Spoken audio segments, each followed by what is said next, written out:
Alright, amen. And ito po sa Isaiah chapter 59. Katulad po sinabi ko po sa inyo, nandiyan po yung verse na pag-usapan po. Tingnan niyo po yung verse number 17. Isaiah chapter number 59. Sabi po sa verse number 17. Sabi po doon, for he, ang he po dyan ay nagpapatungkol po sa Panginoong Diyos. And sabi po dyan, for he put on righteousness as a breastplate and a helmet of salvation upon his head.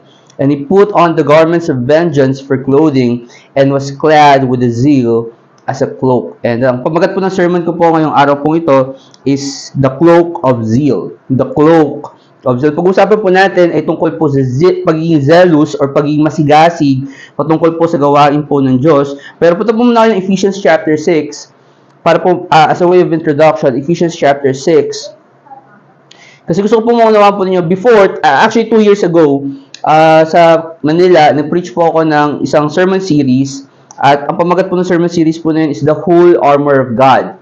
And doon po sa series po na yun, inisa-isa ko po actually yung mga bahagi ng armor, so to speak, ng Panginoong na ibinigay po sa atin ng Bible. At ito po yung collectively na tinatawag po na the whole armor of God. Now, yung the whole armor of God, obviously, is the reason why bakit siya tinawag na whole armor of God is dahil syempre siya ay galing sa Diyos. Alright? So, sinasabi ng Bible na bilang mananampalataya, ang bahagi po tayo ng isang, kumbaga, battle. And ang sabi ng Bible, pag tayo nakikipaglaban or tayo nakikipagbuyo, kumbaga, sa mundong ito, okay, na kailangan natin magsuot ng armor. Okay? And sa Ephesians chapter 6, in-emphasize niya po yun.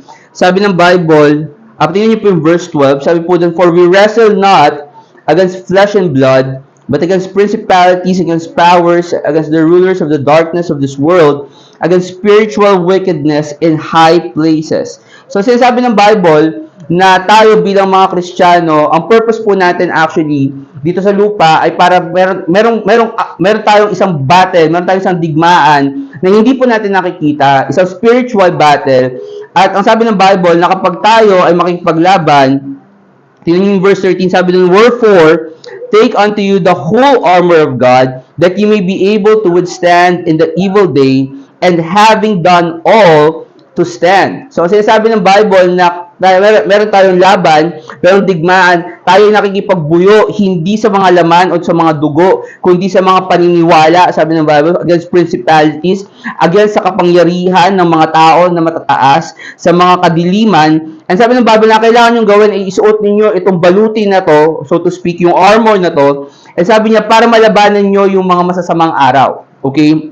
And sabi niya, gusto ko po underline ninyo to, sabi niya doon, to stand. Okay? Kasi maraming mga Kristiyano ang iniisip nila kapag sinabi nilang tayo ay mag-engage sa spiritual warfare, akala nila ito yung literal na parang zealous ka, na makikipagdebate ka, tama, sa mga false religions or something like that. Pero actually, ang command ng Bible is just to stand. Okay? Ibig sabihin parang tayuan mo, panindigan mo lang yung mga bagay na pinaniniwalaan ninyo. At kung titingnan po ninyo yung konsepto nung armor of God, hindi po ito isang figurative, hindi po ito isang way na ibinigay lang sa atin ng Diyos para maging kumbaga literary or maging figurative, so to speak, yung Bible. Okay, ibig sabihin, what I mean is yung picture na ibinibigay sa inyo ng Diyos, nung binigay niya sa atin yung whole armor of God, hindi lang siya para sabihin natin na mabulaklak yung Bible or something like that. Okay? Kasi merong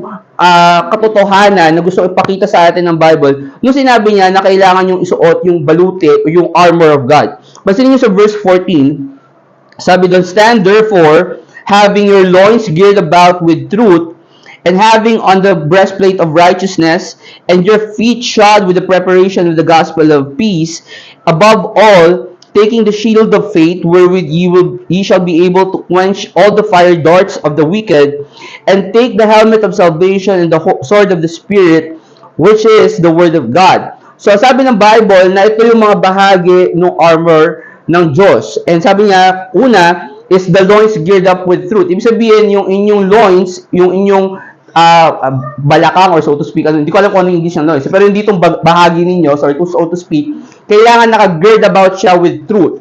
Ano ibig sabihin po sinabi niyang geared about with truth? Ibig sabihin, pag tinitingnan nyo, kaya siya nilagay dito, okay, kaya siya ginawang belt, so to speak, di ba? Kasi sabi niya, geared about with truth, is kasi ang sabi ng Bible na kapag hindi kayo naglakad or sinuot ninyo yung katotohanan, so to speak, na parang belt sa inyong pananamit, so to speak, parang mahuhubuan kayo. Right? Kasi isipin niyo, ano ba purpose ng belt? Right? Yung purpose ng belt is the fact na pinangahawak. Actually, pumayat na po ako. Sorry pero pumayat na po ako. So, kapag itong belt ko, niluwagan ko, mahuhubo po yung pantalon ko. Okay? So, yun po yung purpose ng belt. Para pagsamahin or para higpitan, so to speak, yung arm. Sabi ng Bible, na kapag kayo lalabas, dapat naka-geared about kayo ng katotohanan. Ibig sabihin po ng mga kapatid, may mga tao sa mundong to na hindi sila namumuhay sa katotohanan. Right? Let's just face the fact na minsan may mga tao gusto nilang lokohin sila. Ayaw nyo maniwala sa akin, bakit may mga iglesia, may mga simbahan, so to speak, na nakaparada na sa kanila kung ano yung... isipin nyo, di ba? Yung leader nila, okay, hindi pa naman napapatuloy. Pero marami ng ebidensya, marami nang nagsasabing rapist, di ba? Marami na nagsasabing corrupt yung leader nila. Pero tingnan nyo yung mga simbahan nila, puno pa rin. Right? Bakit? Kasi yung mga tao, hindi sila geared towards sa katotohanan. Right? Ang sinasabi ng Bible, na kapag kayo, okay, maglalabas at lalaban kayo, kailangan yung katotohanan laging bit ninyo na parang belt, so to speak. Yung loins ninyo, yung bahaging ito ng katawan nyo, dapat naka-geared about with the truth. Sabi ng Bible, binigay nyo yung breastplate of righteousness. Bakit breastplate of righteousness? Ano ibig sabihin kapag sinabing breastplate? Yung breastplate, itong part na to ng katawan ninyo yung kino-cover. Ibig sabihin, kailangan yung katwiran, yung pagiging mabuti, yung dapat nasa bahaging ito ng Bible. Wala akong oras para ipakita sa inyo to. Tingnan nyo na lang yung preaching ko patungkol dito. Pero yung breastplate of righteousness, kasama siya doon sa yung breastplate of judgment. Okay? Now, kung hindi po kayo familiar doon, yung mga pare, okay, hindi po yung pare ng Katoliko, ha? O, yung mga paring Levita, dati, or yung high priest, meron silang garment na sinusuot pag pupunta sila sa templo. And kasama po doon yung breastplate of judgment, kung saan sinusuot po nila yon para makapagbigay po sila ng judgment sa Diyos. Judgment sa bayan po ng Israel.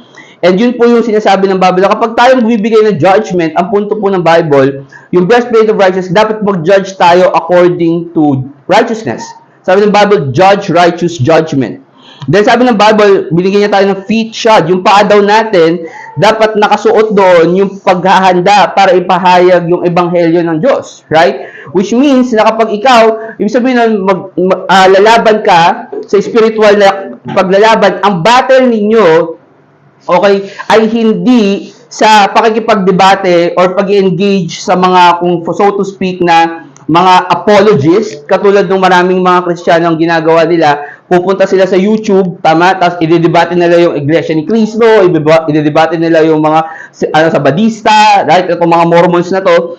Yun ang gagawin nila. And sasabihin nila sa inyo na, well, ginagawa namin to para mailabas yung katotohanan. Pero ang katotohanan doon, wala naman silang na-accomplish. Kasi number one, yung pinahiya nilang Iglesia ni Cristo, so to speak, right? Or yung Mormons, or kung yung Seventh-day Adventists, or yung Jehovah, hanggang ngayon, Jehovah pa rin siya, okay? Hanggang ngayon, Iglesia ni Cristo pa rin siya, okay? So, kung sasabihin mo sa akin na yung pagdedebate, okay, ay isang pamamaraan para ma-encourage mo yung mga tao para lumipat sa relihiyon mo, pwede bang pakipaliwan, or pwede bang pakikita sa akin, pakita nyo sa akin yung tao na nakipagdebate ka, tapos naging Baptist din siya. Right? Kasi wala namang ganun eh. O, I mean, at least based sa experience ko, wala pa ako nakikitang tao na nakipagdebate ako sa kanya. In fact, kapag ako nasa labas at minsan nako-cover up ako ng flesh ko at nakakapagdebate ako sa mga taong nakikipag-away ako, so to speak, sa mga kausap ko sa labas, in fact, hindi sila nasi-save. Right? Kasi nagiging nagiging kakahiyan 'yon sa gospel. Kung in fact, I mean, kung ayaw nila makinig, hindi wag na lang sila. Ganun din naman yung end result nun, na hindi rin naman sila masi-save, right? So, what more? Bakit pa natin, kumbaga point ko, bakit man kailangan makipagdebate? So, ang sinasabi ng Bible sa atin, nung binigyan niya tayo ng instruction na yung paa natin ay dapat nakasuksok doon yung feet shod with the preparation of the gospel of peace, na dapat, pag tayo lumabas, handa tayo i-share yung gospel ng Panginoong Jesucristo. Sabi doon, helmet of faith, shield of faith. At ito yung gusto ko maunawaan nyo, kasi pag sinabing shield of faith, sabi doon, kailangan ang purpose ng shield of faith is that, sabi doon, wherewith ye shall be able to quench all the fire darts of the wicked. So, sinasabi ng Bible na pag tayo lalabas at pagdigma tayo, kailangan natin dalhin is yung shield or yung ano ba tawag sa Tagalog? Basta shield, okay? kasi mahirap, sorry po, hindi ako marunong, hindi ko ganun yung Tagalog ng shield. Pero, sinasabi ng Bible is yun yung kalasag, right? Yun yung pandepensa mo sa mga atake sa'yo ng kalaban mo. Okay? Which means na ang kailangan mo lang gawin is magtiwala lang. Now, magkaiba po yun sa helmet of salvation. Kasi yung helmet of salvation, yun po yung understanding mo na meron kang kaligtasan. Okay? At ito po yung pinaniniwalaan ko kung bakit siya helmet at bakit isang shield yung faith. Kasi yung shield of faith, gagamitin mo siya para madepensahan mo yung sarili mo sa mga atake sa'yo. Okay? Pero yung helmet of salvation, kaya siya nasa ulo kasi ang kaligtasan mo base sa kung ano yung pinaniniwalaan mo lang. Okay? Kasi tayo bilang mga ligtas, alam natin na pupunta tayo sa langit, pero may mga panahon sa buhay natin na kukwestiyonin natin yung sarili natin kung ligtas pa talaga tayo. Right?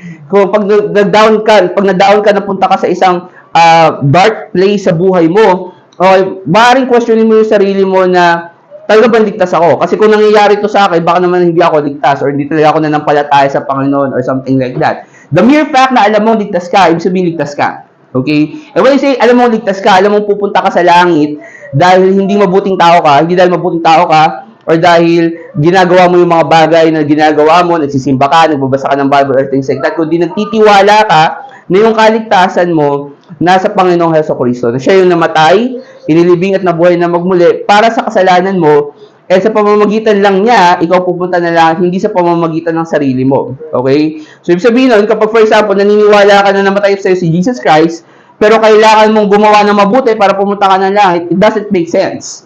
Okay? Kasi kapag nananampalataya ka, ibig sabihin, tiwala mo na kay Jesus Christ lang. Walang pinagkaiba yan dun sa lalaki na nagsasabi ng mahal kita dun sa isang babae, tapos nagsasabi rin siya mahal niya yung isang babae. O, pinagtitiwalaan ko kayong pareho. Hindi totoo yun. Kasi dapat pagtitiwalaan mo, isang tao lang. Right? Isang tao lang, pagtitiwalaan mo, papakasalan mo, isang tao lang. Hindi po pwedeng pareho sila pakasalan. Pareho kang may tiwala sa kanila. Okay, so isa lang ang kailangan po. It's either, pagdating sa kaligtasan ng point ko, it's either pinagtitiwalaan mo yung sarili mo, or pinagtitiwalaan mo si Jesus Christ. Okay? Yun lang yun. It's either yun lang yun. So, kung hindi mo po pwedeng sabihin, nagtitiwala ako kay Jesus Christ, tapos nagtitiwala din ako sa sarili ko. Paano nangyari yun, right? Hindi po pwedeng pareho, it's either lang na paniniwala yung Panginoon. And obviously, sa Panginoong Jesucristo, and obviously, sa dulo, nakalagay po doon yung sword of the Spirit, kasi yun po yung gamit natin na sandata. Tama? Ibig sabihin, kapag nag-soul winning po tayo, ang ginagamit po natin is Bible. Okay? So, ibig sabihin, hindi ka pwede mag-soul winning na wala kang dalang Bible. Kapag may doktrina ka, right, na gusto mong ituro, yung Bible. Okay, hindi ka po pwedeng magturo ng doktrina na sarili mo lang na salita yung ginagamit. I mean, kapag tama yung doktrina mo, dapat kaya mo siya ipakita from the Bible. So, for example, sasabihin nila, well, kailangan mo gumawa ng mabuti para pumunta ka ng langit. Well, asa sa Bible yun? Right? Kasi kung wala siya sa Bible, then most probably, mali yung paniniwala mo kasi wala siya sa Bible. Tama? Now, ang interesting dito, kasi gusto ko muna, nabalik kayo sa Isaiah 59. So, nakita natin yung mga bahagi ng armor of God na again, sabi ng Bible, gusto niyang ipasuot sa inyo kapag kayo ay makikipag-laban, so to speak, or makikipagdigma sa spiritual battle. Okay? Pero gusto kong pansinin ninyo, sa Isaiah 59, nakita natin na sinuot actually ng Diyos, okay, yung armor of God. Tingnan niyo ulit yung verse number 17. Sabi ng, for He, ang ibig sabihin po niyan si God, for God put on righteousness as a breastplate. Kasi ang context po nung Isaiah chapter 59 is the fact na yung mga anak po ng Israel, yung children of Israel, sabi ng Bible na sila po ay hindi ito po ay, kumbaga, encouragement or preaching against sa bayan ng Israel na kailangan nilang bumalik, so to speak, sa Panginoong Diyos dahil sila ay kumbaga nag-backslide sila. And ang context po ng Isaiah chapter 59 is the fact na sinasabi ng Bible na wala actually makita ang Diyos na pwede niyang gamitin to bring back the children of Israel dun sa kanilang pagkaka-backslide. Right? And ang sabi niya, ang ginawa ng Diyos, dahil ganon, ang ginawa ng Diyos, verse 17, sabi niya, for He, God, put on righteousness as a breastplate. So nakita natin yung righteousness, yung breastplate of righteousness. Sabi doon, and an helmet of salvation. So nakita din natin yung helmet of salvation. Pero pansinin nyo, meron dalawang bagay na nakadagdag po doon. Okay? Sabi po doon, and He put on the garments of vengeance for clothing and was clad with zeal as a cloak. Now, ang point ko kaya ko po pinapakita sa inyo to kasi gusto ko po maunawaan po ninyo na though kinumand sa atin sa Ephesians chapter 6 na isuot yung buong balute o yung armor of God, so to speak, may mga bagay po na hindi sa atin sinabi ng Diyos na kasama doon. Okay? So, yung whole armor of God, although sabi ng Bible yung whole armor of God, well, actually, meron pa siyang mga dagdag dito. Sabi doon, the vengeance, garments of vengeance for clothing, and yung clad with zeal as a cloak. Bakit, Brother Chris, hindi sinama ng Bible doon sa Ephesians chapter 6 yung garments of vengeance tsaka yung zeal as a cloak? Ito po yung paliwanag ko. Sa tingin ko, and this is my opinion, sa tingin ko, number one, yung garments of vengeance, okay, hindi mo kailangan bitbitin yon kasi hindi ka naman kailangan maghigante. Okay, tandaan niyo sabi ng Bible, vengeance is mine, I will repay, saith the Lord. So, ibig sabihin, yung vengeance, hindi talaga siya kasama sa'yo, hindi mo siya pwede suotin, kasi yung vengeance, yung paghihigante, hindi siya para sa'yo, para siya sa Panginoon. Okay, so ibig sabihin, ang maghihigante, so to speak, hindi ikaw, pag ginawan ka ng masama, kundi yung Panginoong Jesus, or yung Panginoong Diyos, siya yung maghihigante para sa'yo. Pero paano naman yung clad with zeal? Okay, kasi gusto ko pong maunawaan ninyo, yung pagiging masigasig, number one, kasi isipin muna natin yung terms, okay? Ang unang word doon is clad. Ano ibig sabihin ng clad? Ibig sabihin ng clad means he was clothed with or he was covered with. Ibig sabihin nababalot siya. Okay? Nababalot siya, and yung zeal, ang dictionary definition po ng zeal is great energy or enthusiasm in pursuit of a cause. So ibig sabihin, ito po yung terminology natin na excited.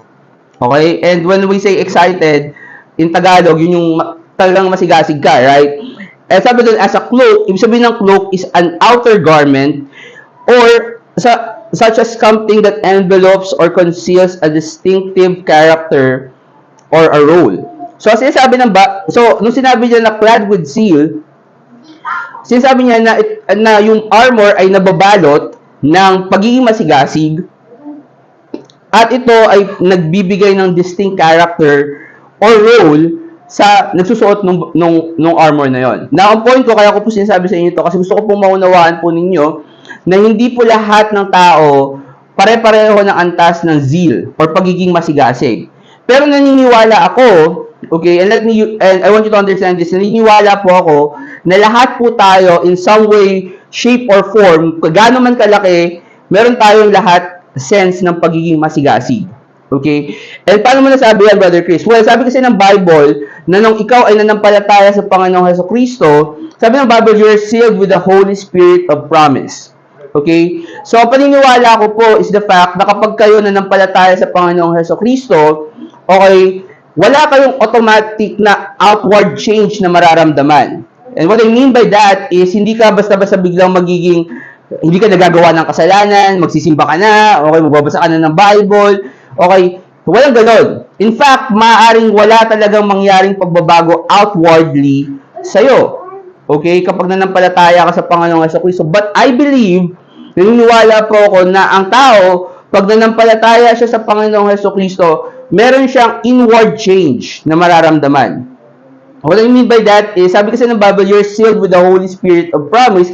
Ibig sabihin po nun, na kasama mo, nasa sayo na ang banal na espiritu ng Diyos. Okay? In fact, sabi ng Bible, kapag naligtas ka, magiging kang anak ng Diyos. So that means na mayroong transfer yon, may pagbabago po yon from dati na hindi ka anak ng Diyos, anak ka ng mundong ito, but then bigla ka magiging anak ng Diyos pag nanampalataya ka, that is an inward change. Oh, so I'm not saying na hindi ka ligtas kung hindi ka talaga gumagawa ng mabuti or something like that. But I'm saying na meron kang mararamdaman na eagerness sa sarili mo na kailangan mo gumawa ng mabuti. Na kailangan mo magbasa ng Bible. Na kailangan mo magsimba or something like that. Bakit? Kasi meron ka ng banal na espiritu. And ang sabi ng Bible na yung banal na espiritu na meron ka, sabi ng Bible, ituturo niya lahat ng mga bagay sa'yo. Okay? And here's the thing. Kaya ang sabi ng Bible, quench not the spirit. Alam niyo kung bakit? Kasi lagi ninyong kasama yung banal na espiritu sa inyo. Okay? And here's the thing, hindi po yan relationship na walang usapan. I believe. Okay, alam nga naman yung banal na espiritu nasa iyo, tapos wala nang kwentuhan yung bahala ka na, lagi lang siya kasama mo. Okay? Siyempre, pakikipag-usap siya sa'yo, sasabihin niya sa'yo yung mga bagay na, and I believe kasama po doon yung zeal, yung eagerness, na makapaglingkod or maglingkod sa Panginoong sa Diyos. The problem is kung gaano nyo i-entertain yung zeal na meron kayo. Kaya nga sabi ng Bible, pag pinansin nyo doon sa Ephesians chapter 6, ang requirement lang is to stand. Right? Actually, para ikaw makapag-engage sa spiritual battle, ang kailangan mo lang gawin is to stand. Pero hindi po yun yung, kumbaga, ano po yun? Level 1. Okay? What I'm saying is basic yun. Okay? Isusuot mo yung whole armor of God, isusuot mo yung loins geared up with truth, isusuot mo yung breastplate of righteousness, isusuot mo yung feet shod with the preparation, idadalhin mo yung shield of faith, yung helmet of salvation, and yung sword of spirit. Basic po yun. Ang gagawin mo lang, tatayo ka lang doon. Ganun. Stand.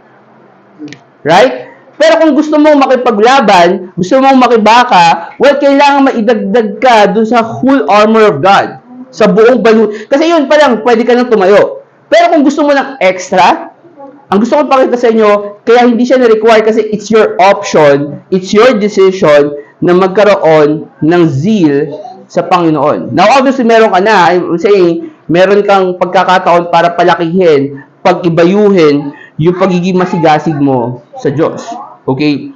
Now, ang gagawin po natin, titingnan po natin yung 4 na Bible characters, at titingnan po natin na meron pong sinabi ang Bible patungkol sa zeal, and titingnan po natin yung mga bagay na maaari po natin matutunan sa kanila. Punta po kayo ng Colossians chapter 4. Colossians 4.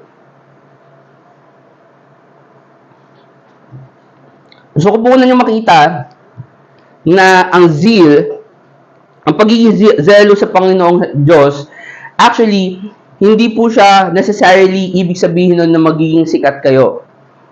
Okay? Kasi maraming mga tao ang paniniwala, especially for example sa so-called, di ba, new IFB, so to speak, maraming tao, they are zealous, and they are hoping actually na magiging sikat sila. Di ba? Yun yung purpose nila behind kung bakit sila masigasig mag-soul winning, right? Kaya sila masigasig, kaya sila laging nasa front, nasa YouTube sila, nasa Facebook sila. Kasi ang akala nila, pag zealous ka, automatic popular ka. Okay? Well, in fact, sabi ng Bible, actually gusto kong pakita sa inyo, hindi ganun yon.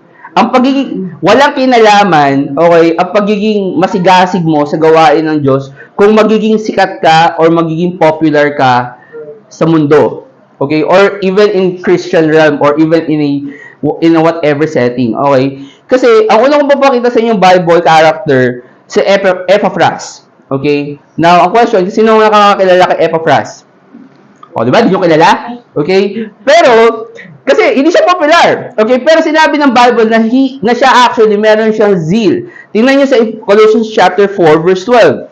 Sabi doon, at ito po si Apostol Pablo, sabi doon, Epaphras, who is one of you, a servant of Christ, saluted you, always laboring fervently for you in prayers, that you may stand perfect and complete in all the will of God.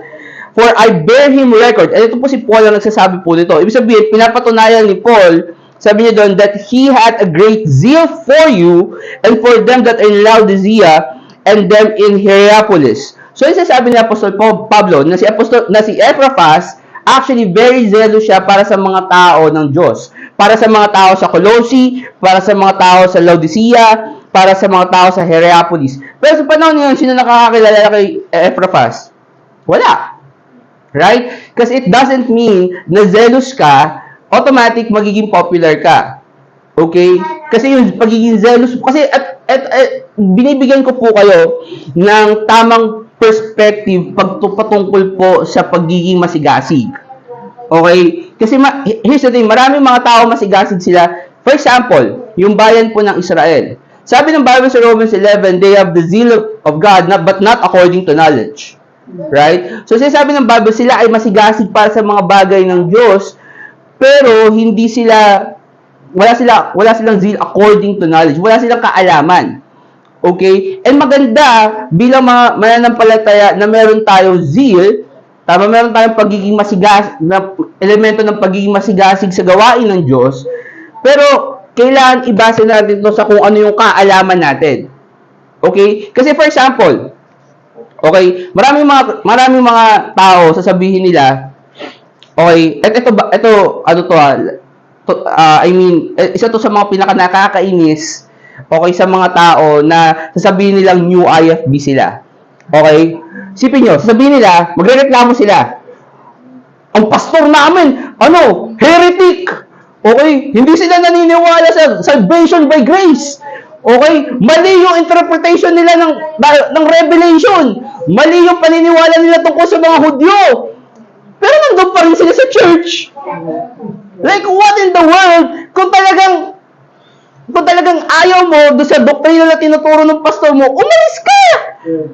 Right? Layo ng Verity Baptist anong gagawin natin? Gusto mo yung Verity Baptist mag-adjust sa'yo?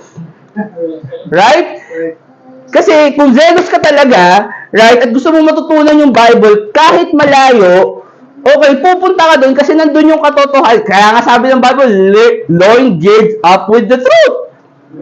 Kasi nga, for example, kung alam mo at paniniwalaan mong heretic yung pastor mo, okay, tapos ito po sasabihin nila, hindi, kaya kong baguhin yung pastor ko. Talaga? Okay, sige, try mo. Right? Kasi yun naman ang sasabihin nila, hindi, dito lang ako kasi tingin ko talaga kaya ko pang baguhin yung pastor ko. Hindi mo na mababago yung pastor mo, never. Okay? Pero sasabihin nila, zealous sila. Pero alam nyo kung bakit nila ginagawa yun? Kasi merong Facebook. Right? Merong YouTube. Ano yung hindi ko sinasabing ito talaga, pero ano sa tingin ko yung kanilang background motive? Ano yung motibo nila sa likod ng mga sinasabi nila sa Facebook? Pagiging popular? Kasi that's the only way na pwede mong i-drive. Bakit mo kailangan i-post sa Facebook na yung pastor mo ay heretic, pero hindi ka naman aalis ng church, kundi para gusto mo lang maging popular?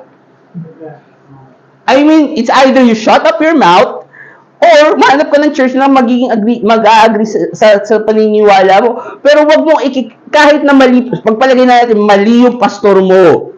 Pero that does not give you the right na i-badmouth yung pastor mo sa labas sa Facebook or something like that. Just because na heretic siya or something like that. Alam niyo kasi kayo ng trabaho po kasi ng preacher yon.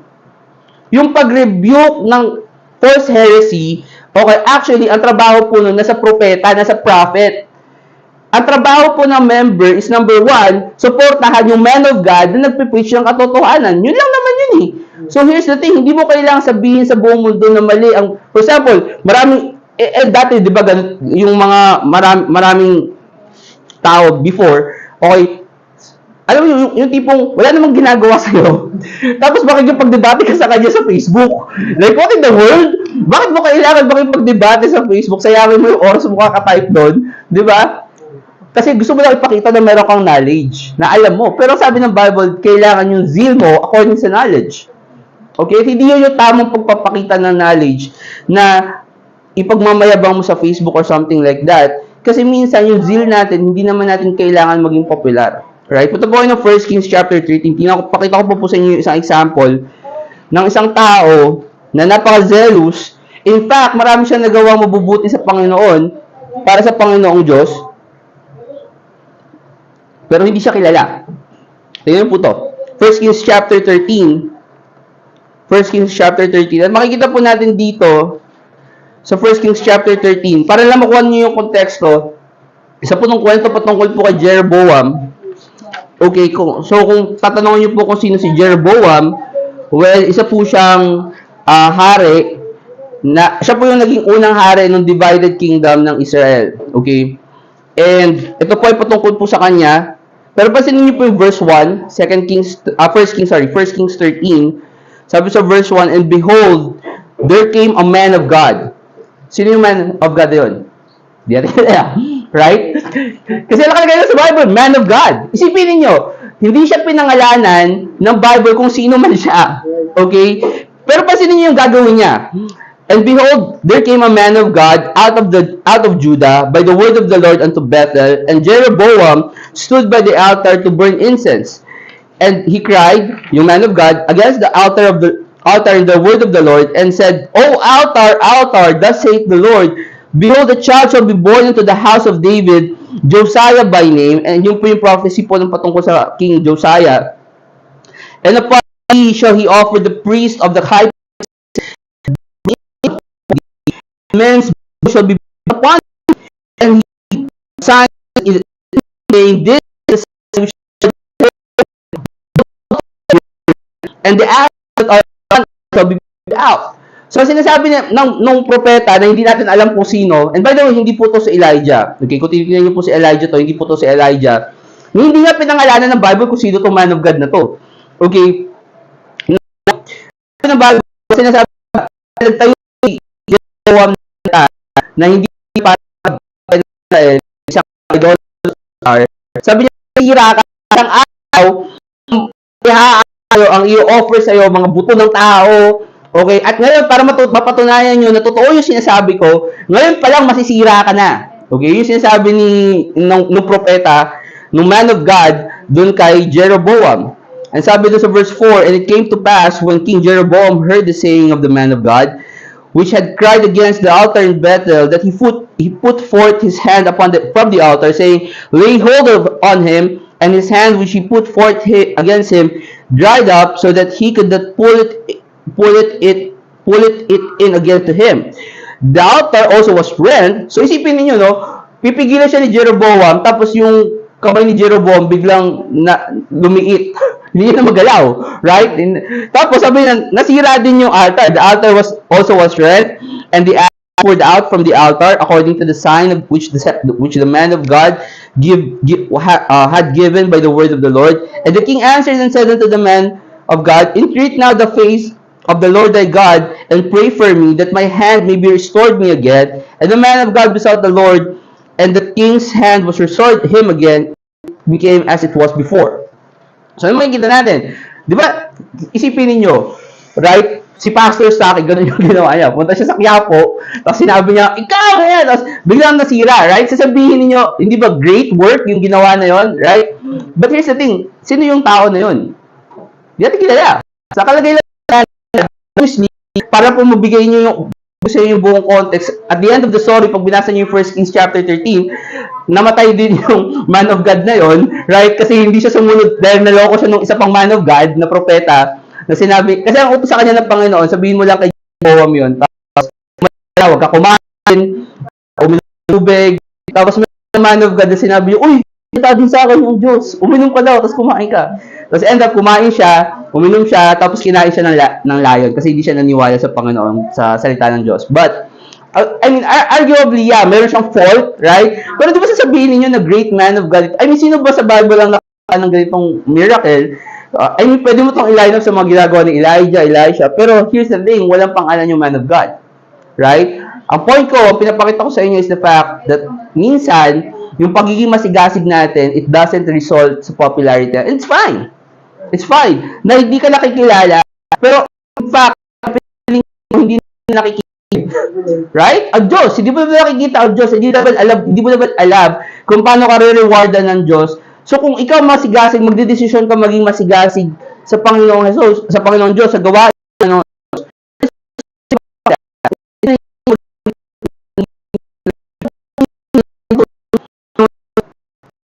na yung sikat sa YouTube or something, ang importante is maging masigasig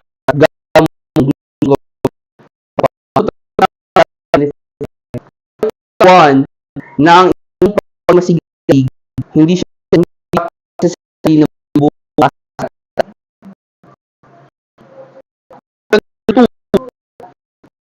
Dapat mo po na masigasig, dapat po merong tamang dahilan. Okay, as I have said kanina, sabi ng Bible na ang bayan ng Israel, they have zeal but not according to knowledge. Okay? And again, sinasabi ko sa inyo na tama na maging zeal tayo pero dapat according sa knowledge. Okay? Kasi minsan may mga knowledge tayo pero naman ibon or hindi naman tama ilan. Okay? Tingnan niyo po ito, ang susunod ko pong Bible character na ibabrought up po sa inyo is si Phinehas. Okay, si Phinehas po, apo po siya ni Aaron. Okay, anak po siya ni Eleazar. Tingnan niyo po sa verse number 25, verse number 1. Sabi po ng Numbers 25 verse 1. And Israel abode in Shittim, and people began to commit whoredom with the daughters of Moab, and they called the people unto the sacrifices of their gods, and the people did eat and bow down to their gods. And Israel joined himself unto Baal-peor, and the anger of the Lord was kindled against Israel. Now, para makuha nyo rin po ulit yung context nung kwento po ng Numbers 25, kukulala nyo po si Balaam na hindi po nagtagumpay na i-curse yung bayan po ng Israel dahil sila po ay blessed ng Diyos. Ang ginagawa of Moab na akitin, so to speak, itong mga anak po ng bayan ng Israel. Ang sabi ng Bible kay Moses sa verse 4, and the Lord said unto Moses, take all the heads of the people and hang them up before the Lord against the sun, that the fierce anger of the Lord may be turned away from Israel. And Moses said unto the judges of Israel, slay ye every one his men that were joined unto Baal-peor. So, nagbaba ng judgment ang Diyos na kailangan nilang bitayin, so to speak, patayin. Okay, and that's why, mga kapatid, side note, that's why fornication is much worse, okay, kesa sa divorce or whatever na kasalanan ng tao patungkol sa sexual sin, so to speak.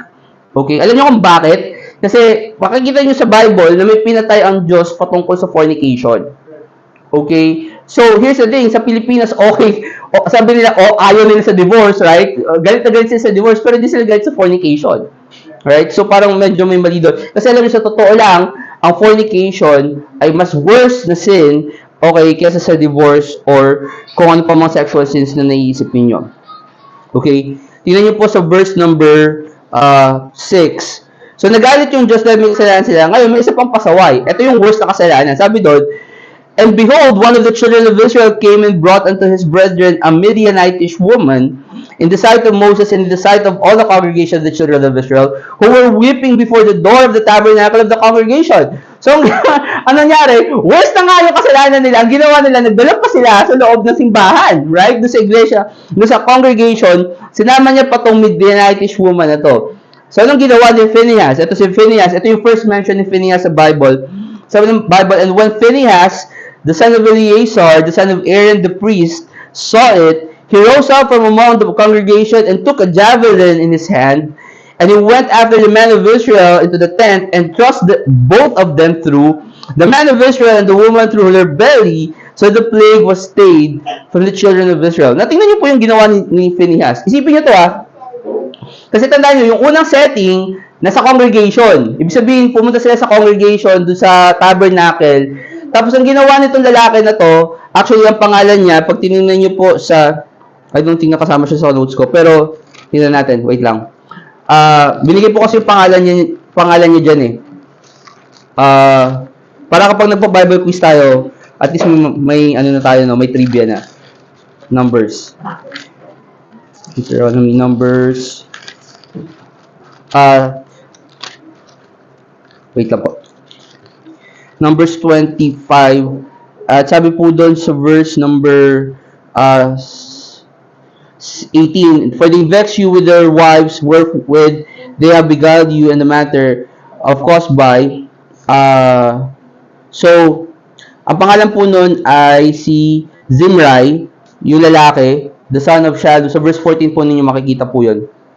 Sabi po sa verse 14, now the name of the Israelite that was slain, even that was slain was with the Midianite woman was Zimri, the son of Sailu, the prince of the chief house of among the Simeonites. So, ibig sabihin kilala siya, popular siya, okay, sa lugar nila na yun, or sa panahon nila na yun. So, ang nangyari, dinala siya doon ni Zimri, yung babae, sa tabernacle, pero sinabi ng Bible, si Phinehas, sinundan pa sila papunta doon sa bahay. Okay, so hindi niya pinatay sa congregation, pinatay niya doon sa bahay. Talagang eager si Phinehas, right? Yung zeal ni Phinehas, ay sinundan niya pa sa bahay yung Zimri, and sabi doon, okay,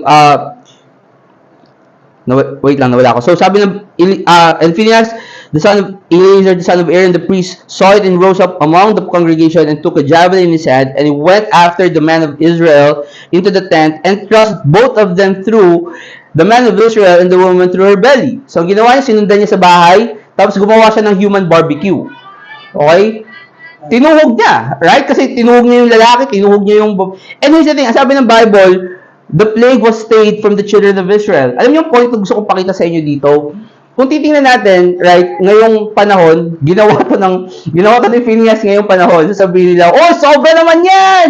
Di ba? Parang, sobrang violent, napaka-gross, napaka-gore. Pero hindi niyo ba nakikita na yung kasalanan, gore? Right? Na ang kasalanan actually mas kadiri-diri sa harap. Kaya tingnan niyo, hindi kinondemn ng Bible.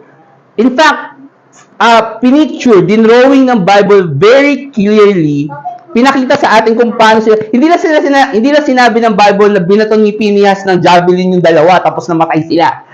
Hindi lang yun eh. Sinabi niya, very clear yung Bible, sinabi nila na tinuhog niya silang dalawa, human barbecue, right? So to speak, kung paano niya pinatay. Bakit? Kasi gusto nang ipakita ng Diyos sa atin na kung ito para sa inyo gore, kung ito para sa inyo nakakadiri na, mas lalo nakakadiri yung kasalanan na ginawa nilang dalawa. Right? Bakit? Kasi sobrang sama ng fornication. And ito yung gusto ko maunawaan ninyo. Na yung ginawa ni Phinehas ay actually tama. Mayroong cause. Bakit? Kasi may kasalanan. Right? May kasalanan. Kaya pag nakakita kayo ng preacher na sumisigaw at nagagalit dahil may kasalanan, tama lang yun. Eh, ang problema minsan kapag, bakit naman yung pastor ninyo sumisigaw? Kasi masama yung may kasalanan eh. Bakit? Isipin ninyo. Okay, and here's the thing. Okay, maraming mga pastor, ganito mag-preach eh. Mga kapatid, punta po kayo sa Psalms chapter 106. Atin pong basahin. They joined themselves. I mean, isipin niyo, parang for example, I mean, yung sinasabi ng Bible, galit na galit, right? Tapos, ang babasahin na pakalamya. I mean, isipin niyo, mamaya titingnan natin to. Kasi, di ba, yung every Jesus movie, di ba, na ginagawa ng mundo, isipin niyo yung kwento doon sa templo. Pag binasa niyo yun sa Bible, galit na galit yung Diyos. As in, yung nagwala siya, tinumba niya yung mga lamesa, di ba? Pero anong gagawin nila sa movie? Ye hypocrites. Di ba? I mean, imagine niyo yung sinasabi niyo, ye hypocrites.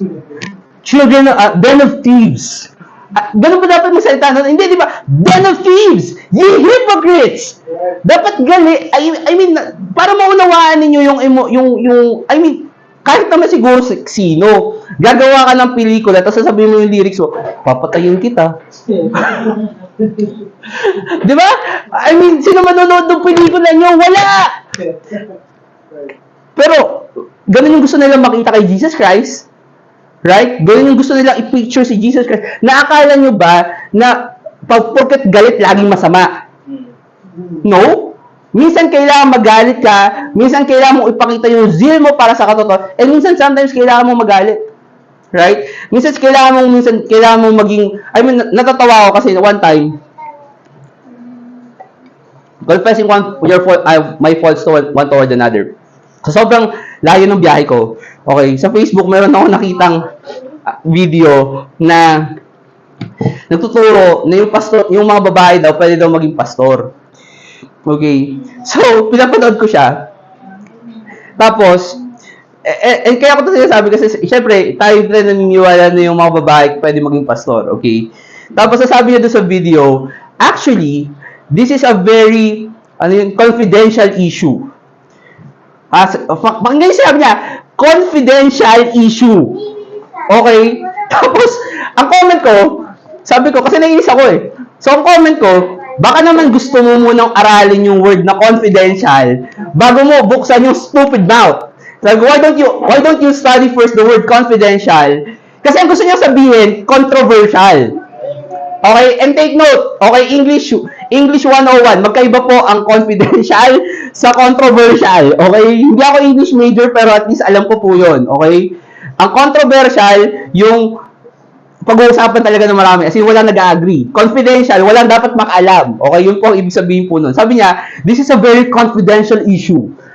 Okay, tapos sabi ko, baka gusto mong aralin muna yung word na confidential before you open your stupid mouth. Tapos nagalit sila lahat sa akin. Sabi niya, bakit ganyan ka mag-rebuke? Tingnan mo naman yung language mo. Sa isip-isip ko, hindi pa nga kita minuri. Like, ang sabi ko pa lang, baka gusto mo munang aralin yung word na confidential kasi mali yung word na sinasabi mo. Tapos ang nakakatawa pa doon, meron pa nag-rebuke sabi niya, alam mo brother, hindi ganyan mag-revoke.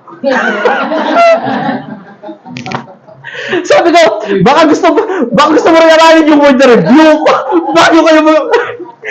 Bagay kayo magsama, okay?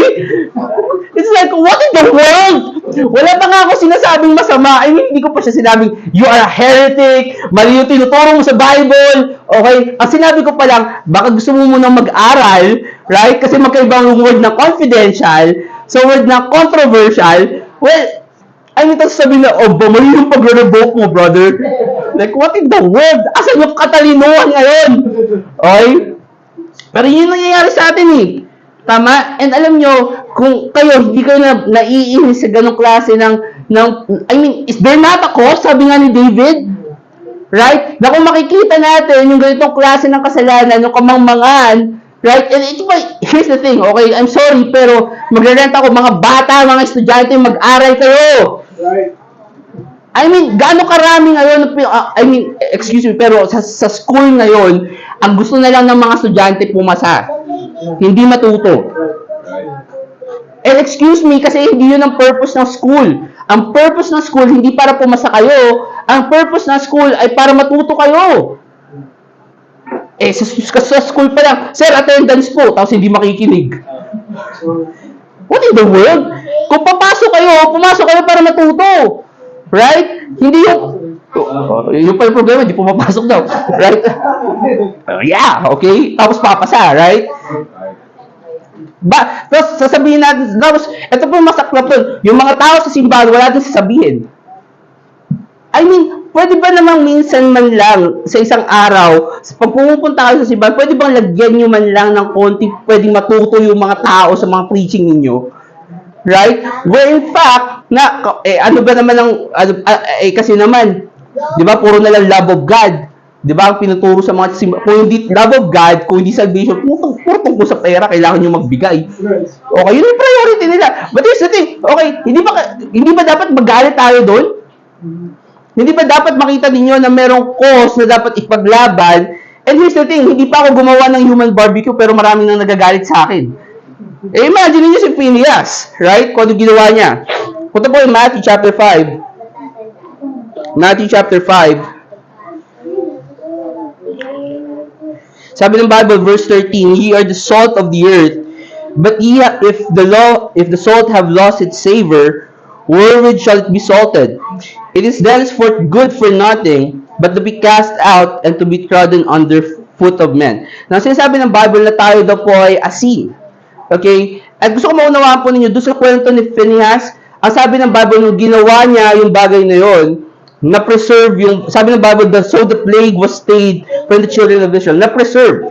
At sinasabi ng Bible sa atin, na tayo bilang mga kasyara, we are the salt of the earth. Tayo yung alat, so to speak, ng ating pong mundo. And fun fact, okay, kasi tinatanong ng Bible dito, but if the salt, pwede po yung verse 13, but if the salt have lost its savor, wherewith shall it be salted? It is thenceforth good for nothing, but to be cast out and to be trodden underfoot. Kasi sabi ng Bible, na kapag ikaw, asin, tapos nawala yung pagiging asin mo, hindi ka na maalat, okay, ang sasabihin ng Bible, wala ka ng kwenta. Sabi ng Bible, wala ka ng kwenta.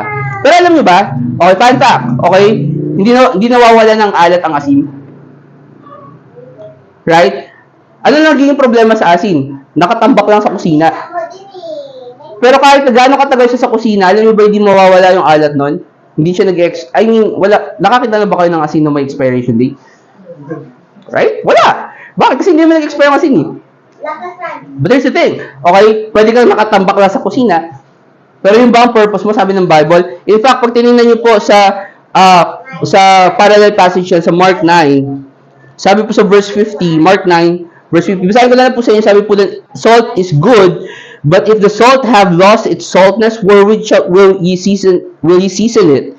Have salt in yourselves, and have peace one with another. So, sinasabi ng Bible na kayo mismo, kayo yung magiging dahilan for the salt, para manatili yung alat. Yun po yung dahilan kung bakit tayo mga Kristiyano, inuutusan po tayo ng Bible na mag-congregate. Sabi ng Bible, forsake not the assembling of yourselves together as the manner of some is. Kasi sabi ng Bible that you have to provoke one another to love and to good works. Ano sinasabi, ano pinapoint out ko? Na yung zeal ninyo, okay, possible yan guys. Guys, tuloy, akala ko nasa klase ako, sorry. Para kasi ako si ano. But anyways, ang sinasabi ko, okay, mga kapatid, is the fact na ang zeal natin maaaring mawala. And the only way na yung zeal na yun ay magpatuloy is the fact na kayo ay makasama ninyo yung mga kapwa-kapatid nyo. Kaya tayo inuutusan ng Bible na magsimba. Kaya sinasabi ng Bible na huwag nating hahayaan yung ating mga pagtitipon. Huwag nating ibaliwalain yung ating mga pagtitipon because of the fact na alam niyo na kailangan natin mapagpatuloy yung sigasig na yon sa Panginoon Diyos. Now, bilisan ko na lang po ng konti, alam ko overtime na ako, pero punta po ng 2 Kings chapter 10. 2 Kings chapter 10. 2 Kings chapter 10, number 1, sabi ko po na ang pagiging zealous, ang pagiging masigasig, hindi po usually nagiging dahilan ng pagsikat mo. Pangalawa, sabi ko na ang zeal, kailangan may tamang dahilan, may right cause. Pero alam niyo ba, ang zeal ay dadala rin po ng mga followers. Zeal brings followers. At tingnan niyo po yung character ni Jehu. Now, sino po si Jehu? Ang character po ni Jehu ay isa po siyang hari ng Israel. Now, ang unique po sa character ni Jehu is kasi kapag binasa niyo yung Bible, yung hari ng Israel, usually, mga masasama po silang kings. Pag binasa niyo po yun, lagi nilang ginagawa yung hindi tama sa Diyos and things like that. Pero actually, si Jehu po, isa po siya sa mga sumunod rather, sa assignment sa kanya ng Diyos. Kasi ang assignment sa kanya ng Diyos ay kailangan mo puksain, kailangan mo tanggalin yung angka ni Ahab. Kailangan mo patayin yung lahat ng angka ni Ahab. Now, to cut the story short, para na makuha ninyo yung context, ang ginawa po ni Jehu, nagsulat po siya sa lahat ng mga worshippers ni Baal. Sabi niya, okay, kung si Ahab, pinaglilingkuran niya si Baal ng ganito karami, dodoblihin ko pa. Okay? So, kinuha niya lahat yung mga worshippers ni Baal, yung mga prophets. In fact, sabi niya, kung meron dito naglilingkod sa totoong Diyos, lumabas kayo. Right? Tapos ang ginawa niya, sinira niya yung building, sinira niya yung simbahan, lahat ng mga nag-worship kay Baal, namatay. Okay? Pero, later pa yun sa story na sa part ng story na babasahin natin. Pero gusto ko lang tingnan niyo yung verse 16 for the sake of time. Verse 16. Ito po yung part kung saan papunta pa lang si Jehu sa pamilya ni Ahab. Sabi dun sa verse number 16, 2 Kings chapter 10 verse 16, and he said, si Jehu po to, sabi niya, come with me and see my zeal for the Lord. So they made him ride in his chariot. So nung si Jehu, ine-execute niya yung judgment ng Panginoon sa pamilya ni Ahab, sa lineage ni Ahab, sabi niya, come with me and see my zeal for the Lord. So, sinasabi ko sa inyo, gusto ko pakita sa inyo na yung zeal, yung sigasig ni Ahab, ni Jehu, para sa Panginoon, naging sanhi yun para sundan siya ng maraming mga tao. Okay, napunta po kayo sa 1 Thessalonians chapter 1. 1 Thessalonians chapter 1. Lagyan nyo lang po ng bookmark yung 2 Kings chapter 10. Babalik po tayo dyan saglit lang. Pero may mga bagay po na ako na gusto sa inyo pakita na sabi ng Bible na kailangan maging example kami na mga leaders para maging followers kayo. Pero number 1, sabi ni Paul sa 1 Corinthians, punta po na 1 Thessalonians 1, sabi ni Paul sa 1 Corinthians 11, be ye followers of me, even I also am of Christ. So, sinasabi ni Paul na kayo ay sumunod sa akin habang ako ay sumusunod din kay Jesus Christ. So, tinuturo ng Bible in terms of leadership, in terms of being a follower, okay, is the fact na kung kayo ay susunod, kailangan siguraduhin nyo na yung sinusundan ninyo, okay, ay sumusunod din sa Panginoong Jesus. And the fact na hindi kapag yung leader ay hindi na sumusunod sa Panginoong Jesucristo, okay, at alam mo hindi na siya sumusunod sa Panginoong Jesucristo, okay, may karapatan kayo na hindi na siya sundan. Okay, kasi dito sa Pilipinas, ang tinuturo po nila, yung pastor ay pastor hanggang tanggalin siya ng Diyos. Okay? Ang problema, hindi po bababa ang Panginoong Jesucristo para sampalin yung pastor na yon at sabihin na, oy, umalis ka na dyan, hindi ka na pastor. Okay? Sino magde-decide nun? Kaya po tayo binigyan ng Bible isa-isa. Kasi pag binasa mo yon at sinabi mo, teka lang, hindi na yata biblical yung ginagawa mo. Nangalunya ka na, tapos hanggang ngayon, pastor ka pa rin. 'Di ba? O ibig sabihin nun, hindi na siya worth it na sundan ninyo. Pero ang tinuturo ng Bible, at tinuturo ng mga Baptist dito sa Pilipinas, hindi basta pastor 'yan. Kahit na nangalunya yung asawa niya, kahit iniwan siya ng asawa niya, kahit na nag-commit na ng adultery or something like that. Okay, pastor pa rin 'yan kasi sino ka ba naman para sumuway sa tinalaga ng Diyos 'yan eh. Again, hindi po bababa ang Diyos dito para tanggalin 'yon. Okay, so dapat po natin maunawaan na tayo bilang mga taga-sunod, okay, for example, ako, let's say for example, leader. Bilang leader niyo dito, kung sa tingin niyo meron akong ginagawa na hindi biblical, meron po kayong obligasyon na sabihin sa akin, number one, sabihin sa akin 'yon. And then secondly, na kapag naging matigas yung ulo ko, okay, pwede kayong umalis. Okay? Kasi here's the thing, dun lang maiintindihan ng isang leader na mali siya kapag wala nang sumusunod sa kanya. Kaya nga sinasabi ni Paul na kung kayo magiging tagasunod ko, sundan niyo ako habang ako ay sumusunod kay Jesus Christ. Now, tingnan niyo po sa 1 Thessalonians chapter 1. Bigyan ko lang kayo kung paano yung example ni Paul kaya siya sinusundan ng mga tao. So, tingnan nyo sa simulan natin basahin sa verse 2. Sabi po doon, we give thanks to God always for you all, making mention of you in our prayers, remembering without ceasing your work of faith and labor of love and patience of hope in our Lord Jesus Christ, in the sight of God and our Father, knowing, brethren, beloved, your election of God, for our gospel came not unto you in word only, but also in power and in the Holy Spirit, and much assurance, as you know what manner of men we were among you for your sake. And ye became followers of us and of the Lord, having received the word in much affliction with joy of the Holy Ghost. Ano sinasabi ni Paul? Naging tagasunod sila yung mga taga-Thessalonica, naging tagasunod sila ni Paul nung nakita nila na tinanggap nila yung salita ng Diyos. Anong point ko? Kapag nakikita ninyo na yung preacher ay nag-preach ng tungkol sa salita ng Diyos, na tinuturo niya ay talagang galing sa salita ng Diyos, na tinuturo niya yun kahit na alam niyang maraming magagalit sa kanya, right? Na maraming hindi sasang-ayon sa kanya. You know what? Sabi ng Bible, yun dapat yung mga taong susundan ninyo. You know, why? Bakit? Kasi yung zeal nila, dapat magdadala yun ng followers. Right? So, ibig sabihin, na yung, katulad ni Jehu. Alam niyo, kung titignan niyo kwento ni Jehu, nag-akla siya eh.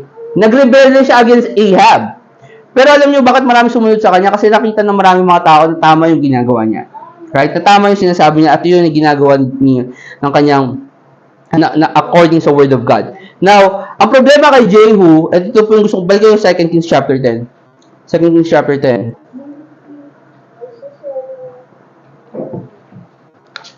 2 Kings chapter 10.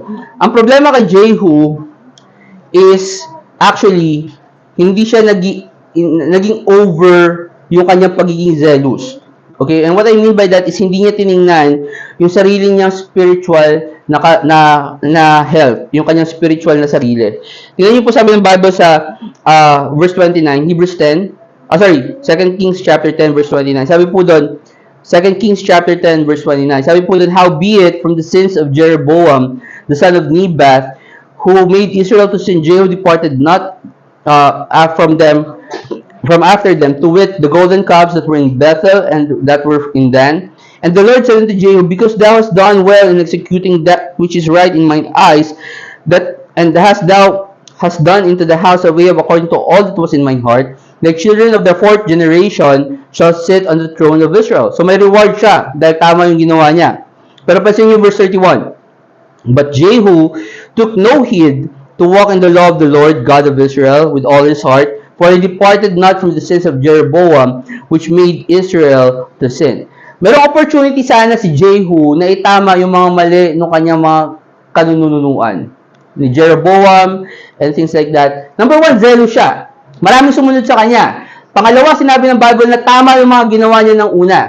Pero ang problema, hindi siya nag-all in. Right? Sabi ng Bible, ito yung reservation niya. Hindi siya sumunod sa lahat ng batas na ibinigay sa kanya ng Diyos ng bayan ng Israel. Right? Anong gusto ko maunawaan nyo?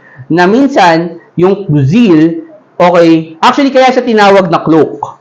Kasi alam niyo kung bakit? Kasi pwede niyo suotin yung cloak, magmukha kayong zealous, magmukha kayong maka-Diyos, magmukha kayong tama sa Diyos, right? Pero cloak yun eh. Hindi niyo alam kung ano yung nasa loob. Hindi niyo alam, pag binuksan niyo yung cloak, talaga bang breastplate of righteousness yung makikita niyo doon? Right? Breastplate of judgment ba yung makikita nyo? Talaga ba makikita nyo na yung loins is girded about with truth? Bakit? Kasi cloak eh. And ang point ko, gusto ko pakita sa inyo, yes, meron kayong zeal dapat, pero huwag nyo rin kakalimutan yung nasa loob. Tandaan nyo, standard yung nasa loob. Basic yun. Kailangan nandoon. Actually, pinag-uusapan po natin ngayon, palabok lang. Sabi ko nga, pwedeng wala. Pero mas maganda kung meron. Tama? Bakit? Punta kayo ng John chapter 2. Last point. Sabi ko, yung zeal makakapagdala ng mga tagasunod, ng mga susunod sa Panginoon. Pero alam nyo, yung zeal, last point, is kumukonsumo sa atin. Zeal consumes us. Pansinin nyo yung sinasabi, ito yung kwento ni Jesus Christ. Doon sa temple, nung merong nagbebenta. Okay, and by the way, okay, isa po ito sa mga scriptures kung bakit natin sinasabi na bawal magbenta sa loob ng church. Okay? Kasi, yung may nagbenta sa loob ng church, nagalit ang Panginoong Hesukristo. Okay? And so, kapag, for example, meron dito, or I believe wala naman dito, pero, kasi wala namang bahay dito. Right? But here's the thing, okay, kapag merong, for example, sa isang church, merong nagbebenta sa inyo ng glutathione, okay, Tupperware, or whatever, okay, hindi po bawal po yun. Okay, dapat nyo pong sabihin sa church leadership nyo po yun. Pero, gusto ko pong pakita sa inyo, tingnan niyo po sa verse 14. And found in the temple those that sold oxen and sheep and doves, and the changers of money sitting. And when he had made a scourge of small cords, he drove them all out of the temple, and the sheep and the oxen poured out the changers' money, and overthrew the tables, and said unto them that sold doves, take these things hence, make not my father's house an house of merchandise. Pansinin niyo verse 17, sabi doon, and his disciples remembered that it was written, the zeal of thine house had eaten me up. So, yung sinasabi ng Bible, nung pinakita to ni Jesus Christ sa kanila, na nagalit siya, okay, dahil may mga nagbebenta sa tahanan ng Diyos, sa templo ng Diyos, ang sabi ng Bible, naalala ng mga disipulo na ang scripture na yon ay, sabi ng Bible, the zeal of thine house had eaten me up. Napunta po kayo ng Psalms chapter 69. Psalms chapter 69. Kasi yung quote po na yun sa John 2, the zeal of thine house had eaten me up, quotation po yun galing sa Psalms chapter 69.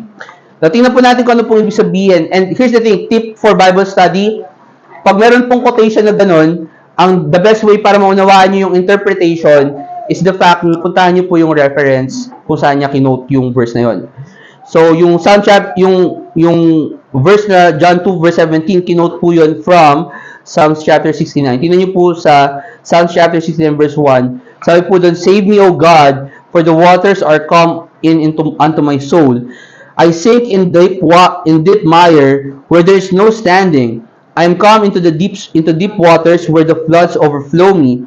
I am weary of my crying. My throat is dried. Mine eyes fail while I wait for my God. They hate me without a cause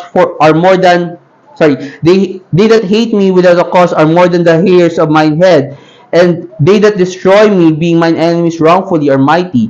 Then I restored with that which I took that away. O God, Thou knowest my foolishness, and my sins are not hid from thee. Let not them that wait on thee, O Lord God of hosts, be ashamed for my sake. Let those that seek thee be confounded for my soul, for my sake, O my God, O God of Israel, because for thy sake I have borne reproach, shame had covered my face. I become a stranger unto my brethren, and an alien unto my mother's children. For the zeal of thine house hath eaten me up, and the reproaches of them that reproach thee are fallen upon me. So sinasabi ng psalmist doon sa Psalm 69 na sobra yung pagbibigay, yung pagiging zealous ko to the point, verse 8, sabi niya, na ako ay naging stranger sa aking mga kapatiran, to the point na ako ay hindi nakilala ng aking mga kapatid, ng anak ng aking mga magulang, and to the point na ako at this point parang kung babasahin niyo yung verses 1 to 7, at that point na parang hirap na siya sa persecution at sa mga bagay na tinanggap niya. And here's the thing, kapag kayo ay zealous sa Panginoon, sa mga bagay na patungkol, especially patungkol sa gawain ng Diyos, patungkol sa Diyos, you know what? Magsasuffer kayo ng persecution. Sabi ng Bible, all that will live godly in Christ Jesus shall suffer persecution. Pero alam niyo, yung zeal, okay, ito yung pinakagusto ko maunawaan nyo, na kapag kayo merong zeal, tutulungan po kayo niya na magpatuloy kahit na nahihirapan kayo.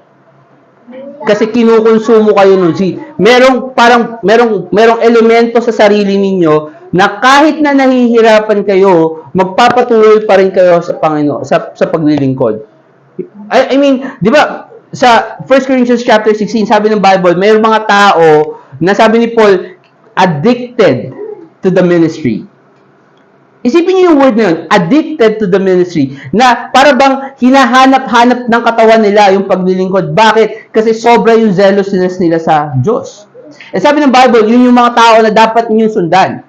Okay? Na yung mga taong addicted sa sarili nila, inaddict nila yung sarili nila sa ministry. Bakit? Kasi sila yung may mga tamang zeal.